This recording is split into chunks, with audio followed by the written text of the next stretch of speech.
Another week gone, and that means it's time once again for some more early season Power Rankings, Week 3 edition in the NHL. Still definitely early enough in the season where things could change quite a bit. And as we'll see, they did at the bottom. Maybe not so much at the top, though. Seems like the top few teams are in mid-season form when it comes to staking their place on this list. But before we get to the top 10 itself, as introduced last week, I've got a couple of new changes or additions to the Power Rankings this year from last year. I've done away with honorable mentions in favor of a couple of, I think, more fun picks. Maybe not necessarily for the fan base of the first team that I have here. The It's Fine Team of the Week, a team where things have not been going particularly well, certainly in this last week, but even spanning to, well, in this case, pretty much the whole season so far. But yeah, a team where things just aren't going very well. And there were a couple of pretty good options this week. I could have easily picked the Pittsburgh Penguins, having lost 5 straight. And it's not a team that was necessarily going into the season hoping to lose 7 of their first 10 games, to say the very least. 3-6-1 record for them. Then there's also the Toronto Maple Leafs, who 4-4-1 is something they're fairly used to at the beginning of seasons. But they've got there with not a great week. Sure, it's only 3 straight losses, but some pretty bad blowout losses, including one to the Columbus Blue Jackets.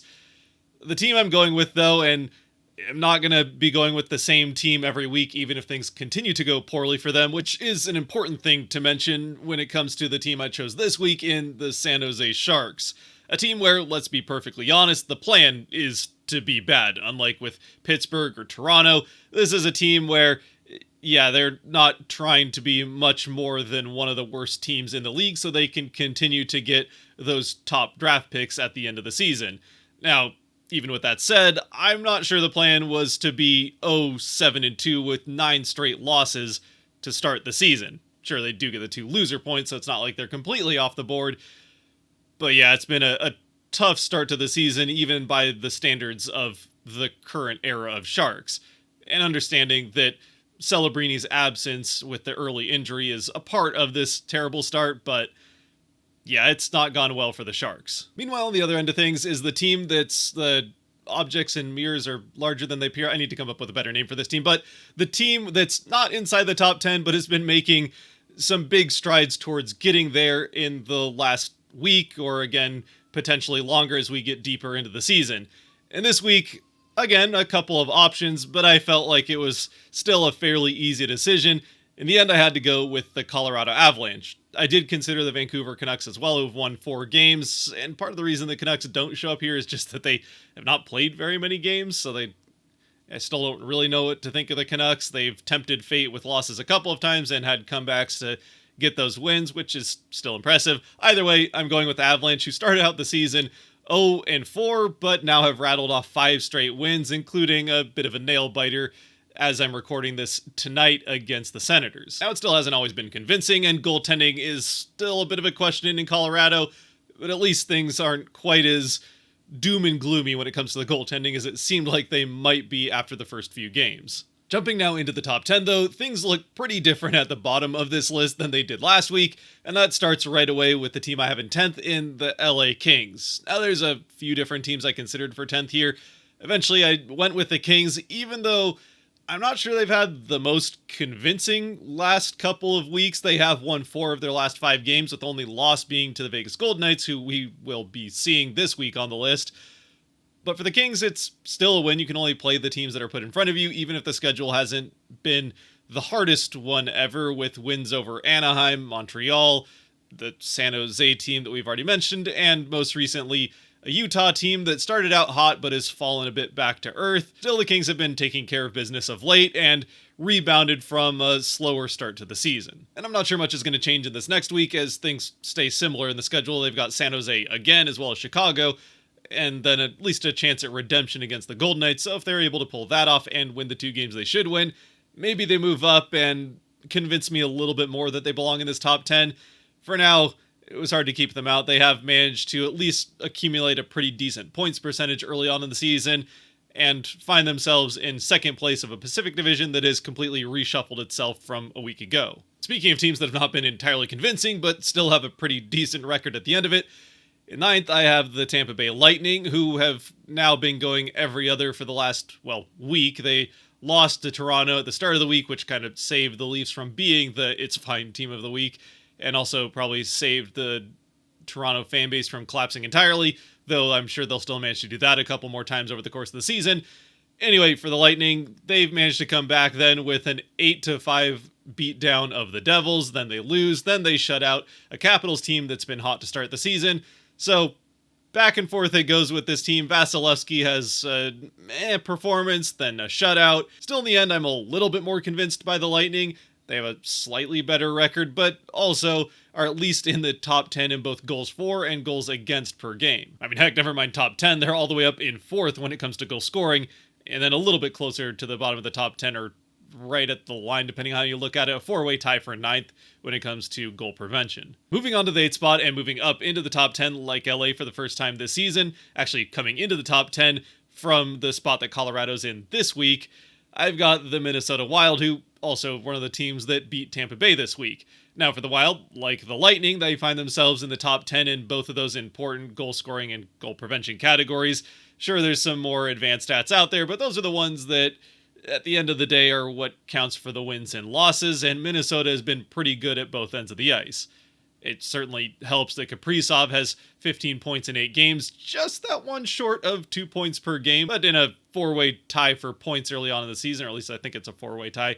Either way, Kaprizov off to a great start, and certainly a big part of why this Minnesota power play is one of the most lethal in the early part of the season. And sure, they did finish the week with their first regulation loss to struggling out of the gate, to say the least, Philadelphia Flyers team, a 7-5 loss where Gustafsson did not look particularly great, but they are one of the hardest teams to score on so far, even with that game included to the start of the season, and Gustafsson has a goal already, so it's hard to be too upset for the Wild, and I think they're well deserving of this 8th spot. I think you could maybe even make an argument for moving them up a little bit, but let's see where the other teams are on the list. Now in the 7th spot, I have a team that I think I might have to do a little bit of explaining here, since it is the team that Tampa Bay finished their week by shutting out 3-0. In the DC Capitals, another team that was not on the list last week, and I considered having them in the spot that Minnesota was, the team that's up and coming but not on the list. Still, they do make it here this week, and while I can already see or hear some of you typing in the comments about how Tampa Bay beat them, so they should be above DC on the list, they're in that same 3-way tie with the Lightning and a couple of other teams for goal prevention, and they're just behind the Lightning in goals for per game, so I suppose in that way you could also make the argument that the Lightning could be above them. In the end, though, they did come off of 5 straight wins before that loss to Tampa Bay, and had only lost one other game, that being the first one of the season. Weirdly enough, it's a team that's kind of annoyingly being powered by a very strong start to the season for Tom Wilson. I mean, certainly at the very least from a goal-scoring perspective, where his 5 goals in 7 games are 2 more than anybody else on the team, and 3 more than Ovechkin, who, I mean, at least based on last season, you'd have to think even if he does get off to another pretty slow start, like it seems like he might be, he'll find a way to pick it up midway through the season and start lighting things up, at which point the Capitals will probably win another handful of games. Whether or not it's enough for them to squeak into the playoffs at the end of the season, we'll just have to wait and see there, but at least for now, a 5-2-0 start is a pretty good way to start out your year. And I would point out how their penalty kill is considerably better than the Lightning's to this point, 10th as opposed to 27th for Tampa Bay.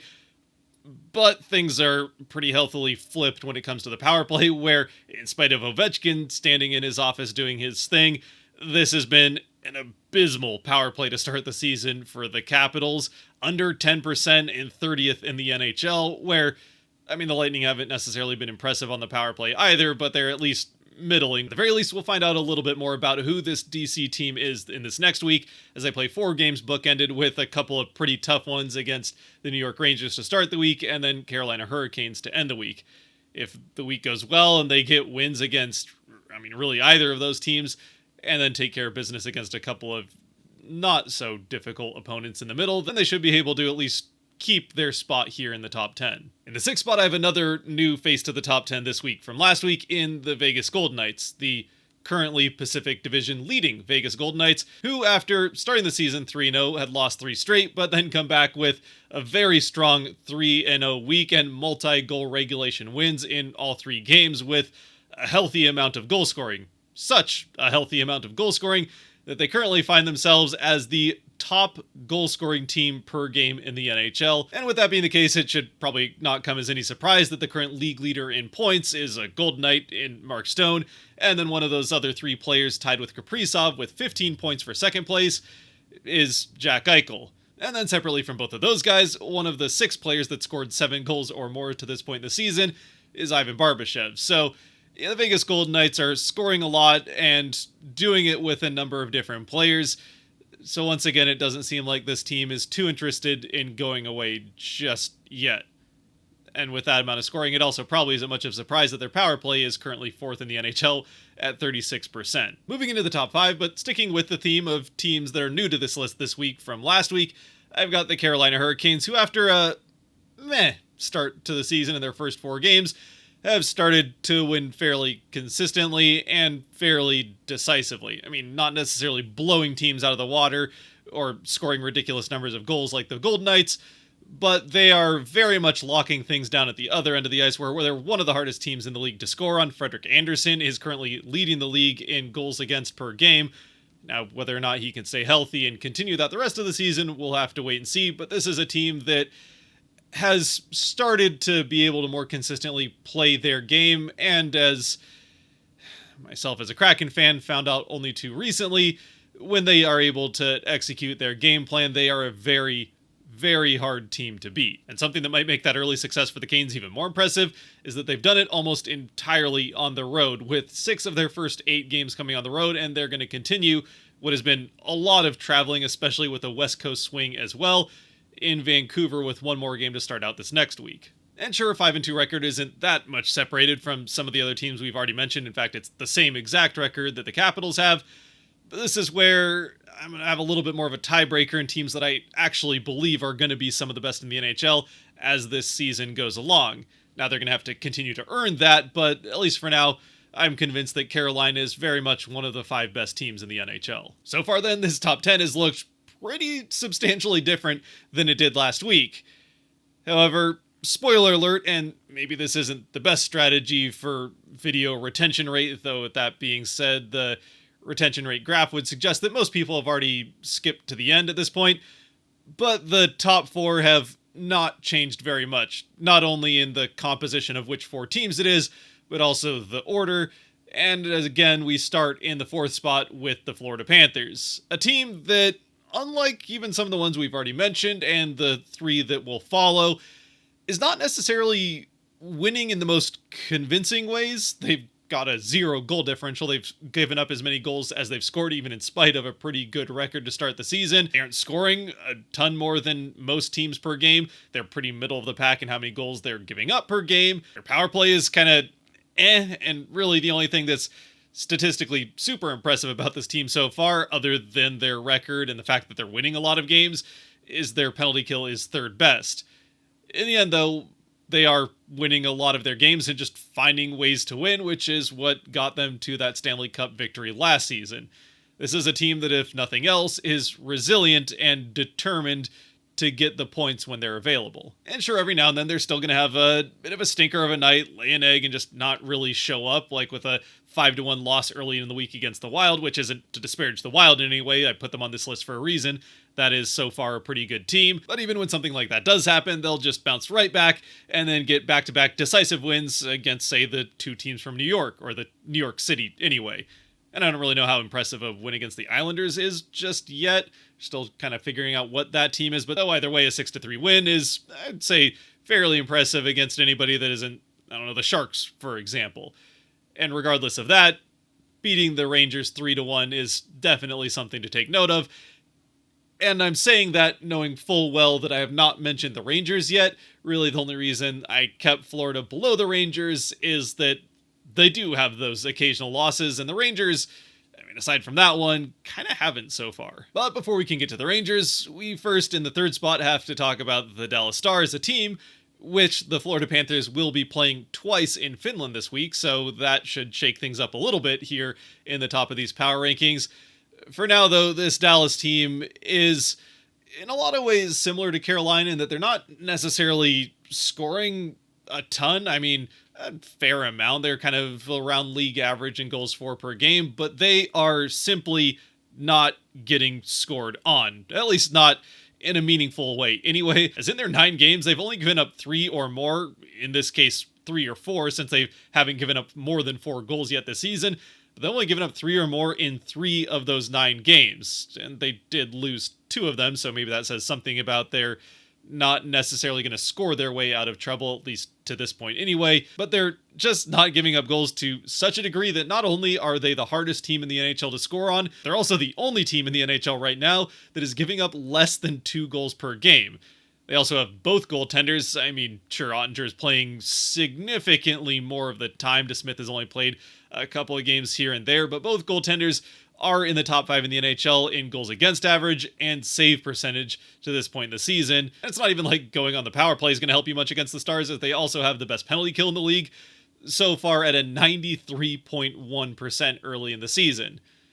And on top of all of it, they are also one of only 4 teams in the NHL that's currently undefeated at home, for whatever that's worth, with the other 3 being Vegas, who we've already talked about, and the Kings, who started off this top 10, and the 4th one I think you can probably figure out. With that, I guess we'll have to wait and see whether or not that home ice advantage extends to the 2 technically home games that they'll be playing in Finland this week. And if it does, that will definitely cement their spot above the Panthers for at least a little while on this list. And then in the second spot, I said nothing had changed, but I guess there is one change. Here in the second spot, I do have the Winnipeg Jets. Nope, I'm just kidding. I just wanted to mess with any Jets fans that try to skip towards the end. I do have the New York Rangers here. The Rangers do get their first regulation loss of the season just a couple games ago against the Florida Panthers, but otherwise, it's been pretty smooth sailing for the Rangers to this point. The 6-1-1 record to this point, and Shesterkin in particular, continuing to prove that he wants to get paid every penny of whatever ridiculous amount the Rangers are about to pay him. I mean, at this point, Shesterkin's numbers aren't necessarily going to win him the Vezina or anything like that, especially with how things are going for Hellebuck in Winnipeg and everything going on in Dallas. But this is still a Rangers team that, with mostly Shesterkin's help, has become the 2nd hardest team to score on in the league, or tied for 2nd anyway, giving up exactly 2 goals per game. And then on top of that, you've got Artemi Panarin and Adam Fox continuing to do things that Panarin and Fox typically do. Panarin tied for 2nd place in points with the 15 with a couple of the other guys we've already mentioned, and Fox just generally playing very, very solid hockey on the defensive end. Though at the same time, I don't want to try to suggest that this team is being carried by those 2 players in Shesterkin or anything like that. This is a very good, well-rounded team. They wouldn't be 2nd in these power rankings if it wasn't for that fact. And they also wouldn't be outside of, Shesterkin helping them to that 2 goals per game to be one of the best teams at preventing goals. They also wouldn't, on the other end, be the 3rd best team in goals for per game and just scoring at the other end of the ice. It's not like Shesterkin is helping very much at that end, where just the general talent and skill of this team is proving that this is one of the best teams in the NHL. Certainly, I would say at this point, the best team in the East. Which then does leave only the best team in the West and the best team overall, the still undefeated Winnipeg Jets, now at 8-0, even with a bit of a scare in Seattle. Got so close to beating 2 undefeated teams in the span of a week after dethroning Calgary. Would have been nice to win that game in overtime, but Seattle still fights back from 2 goals down in the 3rd to get 1 point out of the game, and Winnipeg gets to continue their undefeated season, and then stays undefeated with a win over Calgary themselves. And as for how they're doing in some of those other statistical categories I keep bringing up, the maybe not so in-depth, but still meaningful goals against and for per game, well, Winnipeg is not only undefeated, but they're 2nd best in goals for per game with a 4.5, just behind Vegas, and tied with New York for 2nd best in goals against per game with those 2 given up per game, and Hellebuck continuing to lead the way, at least in my eyes, in the Vezina conversation. And considering how everything else has been going for the Jets, it probably shouldn't come as too much of a surprise that their special teams have also been very, very good. Their power play is the best in the NHL, scoring 43.5% of the time, and their penalty kill to this point in the season, Winnipeg standards, is a disappointing 7th in the NHL, but yeah, that's still healthily inside the top 10, so hard to complain about anything there. Otherwise, yeah, there's not really much else to say about the team. They're very well-rounded in doing this in a good team effort kind of way. There's not one standout player that's necessarily taking off. I mean, Kyle Connor's looking good, leading the team with 6 goals. Scheifele has 5 goals and 5 assists. Both of those guys are 2 of 4 on the team with 10 points already. Pionk with 9 assists and a goal. yeah, things are just going pretty well for Winnipeg. All that being said, considering how pretty much any fan of hockey in Canada that isn't a fan of the Leafs feels about the Leafs, if the Jets have their first loss of the season come to Toronto on Monday, then the sky will probably come falling down, at least for a couple of days in Winnipeg, until they realize that they're still the best team in the NHL by record. But yeah, I don't think that's how most Jets fans would like to see this streak come to an end. In fact, I think most Jets would probably rather the streak had come to an end earlier, rather than that be the outcome. But that's for Monday night to decide, and let's be honest, based on how things are going at the moment for those two teams, it should be one the Jets win, but hockey can be funny like that, so we'll see what happens. To be honest, from the outside, it'll be entertaining either way. With that though, let me know what you think down in the comment section, who your top 10 teams would be, how you'd have it ordered differently. I think especially the bottom 5, there's probably even a handful of other teams that could have been in this top 10 that I don't have there, so I'll love to know your thoughts, and yeah, until next week, stay safe out there, be good to each other, God bless, and go Kraken. Not in the power rankings, but maybe they'll get back there. Fingers crossed.